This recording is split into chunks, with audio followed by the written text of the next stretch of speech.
Hello दोस्तों, मेरा नाम है आदर्श चौधरी और आज मैं आपको ईबीसी यानी कि इकोनॉमिकली बैकवर्ड क्लास क्या होता है, जिसके आधार पर फीस में 250 रुपये का यहाँ पर डिस्काउंट आपको मिलता है, वो क्या है ये बता दूँ। एक्सपीरियंस मुझे है, वो सारा एक्सपीरियंस भी आपके साथ शेयर करूंगा कि अगर आप ईबीसी सर्टिफिकेट या फिर यहाँ पर एक और है माइनॉरिटी कम्युनिटी सर्टिफिकेट के आधार पर अगर ये फी कंसेशन लेते हो तो आपको कौन कौन से डॉक्यूमेंट प्रोड्यूस करना पड़ेगा, वो भी सारी डिटेल आपको इस वीडियो में दे दूंगा।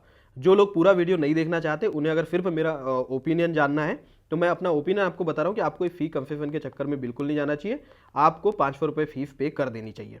देखो, पहली चीज तो एग्जामिनेशन की फीस क्या है उसको अगर आप ध्यान से देखोगे तो ये जो सेकंड बॉक्स में जितनी कैटेगरी लिखी है उसको छोड़कर अगर कोई भी कैटेगरी है तो आपको 500 रुपये फीस पे करना पड़ेगा। तो यहाँ पर ओबीसी है, उसका कहीं जिक्र नहीं है, ईडब्ल्यूएस का कहीं जिक्र नहीं है, यानी कि इन लोगों को क्या करना है, 500 रुपये फीस पे करना है। लेकिन अगर 250 रुपये फीस पे करना चाहते हो तो आपको इकोनॉमिकली बैकवर्ड क्लास का सर्टिफिकेट या माइनॉरिटी कम्युनिटी वाला सर्टिफिकेट जो है वो प्रोड्यूस करना पड़ेगा डीवी के टाइम। और अभी जब फॉर्म भी अप्लाई करोगे तो वहां पर आपको रिलेवेंट डॉक्यूमेंट का रजिस्ट्रेशन नंबर जो रहेगा वो डॉक्यूमेंट का नंबर यहाँ डालना रहेगा। मेरी सजेशन ये रहेगी कि आप इस चक्कर में मत जाओ, आप तो चुपचाप 500 रुपये फीस पे कर दो, क्योंकि 150 रुपये का ही फर्क पड़ रहा है, क्योंकि बाद में तो ये आपकी फीस रिफंड होने वाली है। जब ईबीटी 1 दे दोगे उसके बाद क्या होगा, 400 रुपये इन 500 रुपये में से रिफंड हो जाएंगे और जिसने 250 पे किया उसको पूरे 250 रुपये का अमाउंट रिफंड हो जाएगा। तो ईबीसी क्या है ये आपको मैं बताता हूँ। नोटिफिकेशन में ईबीसी के बारे में यहाँ पर लिखा हुआ है कि इकोनॉमिकली बैकवर्ड क्लास कैंडिडेट वो होंगे जिनकी एनुअल फैमिली इनकम 50,000 रुपये से कम होगी। अगर आप यूआर कैंडिडेट हो और आपकी फैमिली इनकम 50,000 से कम है तब भी आप ईबीसी कहलाओगे। आप ओबीसी हो तब भी आप ईबीसी कहलाओगे। ईबीसी की सिर्फ एक कंडीशन है कि आपकी फैमिली इनकम 50,000 से कम होनी चाहिए। इसके अलावा इसका जो मेन मकसद है वो है आपकी फीस को 500 रुपये से 250 रुपये पर लेकर आना। इसके अलावा कोई भी रिजर्वेशन नहीं है। ये बात को बहुत लोग कंफ्यूज करते थे, इसीलिए रेलवे ने यहाँ पर पूरा का पूरा एक अलग से पैरा ही लिख दिया है। EBC candidate should aware that they are entitled only for fee concession and not for job reservation. अगर आप फी कंसेशन लेते हो तो डॉक्यूमेंट वेरिफिकेशन के समय आपको ये वाला सर्टिफिकेट प्रोड्यूस करना पड़ेगा कि income certificate for waiving examination fees and economically backward classes.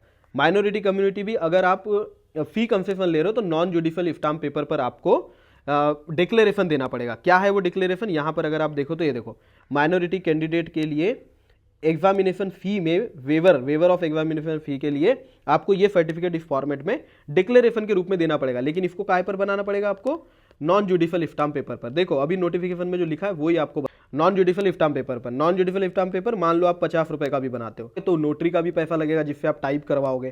तो ये कुल मिला के 150 रुपये से ज़्यादा तो आपके यहाँ पर ही खर्च हो जाएंगे। साथ में एक सर्टिफिकेट एक्स्ट्रा बनाना भी कितना हेडेक का काम रहेगा, आप उससे समझ सकते हो। तो इस हिसाब से आप समझ जाओ कि आपको ये बनाना चाहिए या नहीं बनाना चाहिए। अगर माइनॉरिटी कम्युनिटी को क्लिक करने का ऑप्शन सिर्फ फी में वेवर है तो आप इसको बिल्कुल सिलेक्ट मत करना। इसके अलावा अगर कुछ मतलब है तो आप वो देख लो अपने हिसाब से।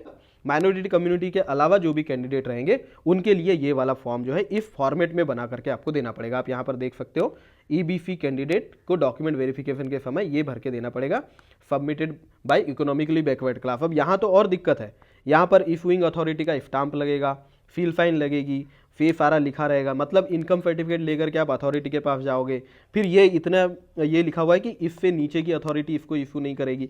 यानी आप देख रहे हो टेक्निकली 150 रुपये बचाने के लिए आपको एक ऑफिस में जाना पड़ेगा, जो कि मोस्टली तहसील ऑफिस रहता है, वहाँ जाना पड़ेगा और एक बार ये सर्टिफिकेट आपको बनवाना पड़ेगा। तो मुझे बिल्कुल भी ये वर्थ इट नहीं लगता कि आप 150 रुपये बचाने के लिए इतनी मेहनत करो। साथ में देखो डीवी के समय जो हमारा टाइम रहता है बहुत ज़्यादा इंपॉर्टेंट रहता है, तब ये एक एक चीज़ भी आपको बहुत स्ट्रेस दे सकती है।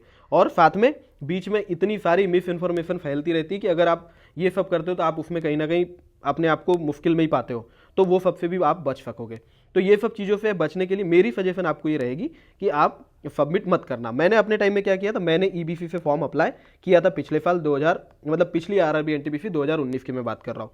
तो मैंने इनकम सर्टिफिकेट के आधार पर किया था जिसमें मेरी फैमिली इनकम 32,000 रुपये थी और मैंने जो सर्टिफिकेट नंबर डाला था वो भी इनकम सर्टिफिकेट का ही डाल दिया था। तो मैंने इस फॉर्मेट में तो नहीं बनाया, मैंने सिर्फ इनकम सर्टिफिकेट अपना लगा दिया था, तो मुझे कोई इशू नहीं हुआ, मेरा सब काम एकदम आसानी से हो गया था।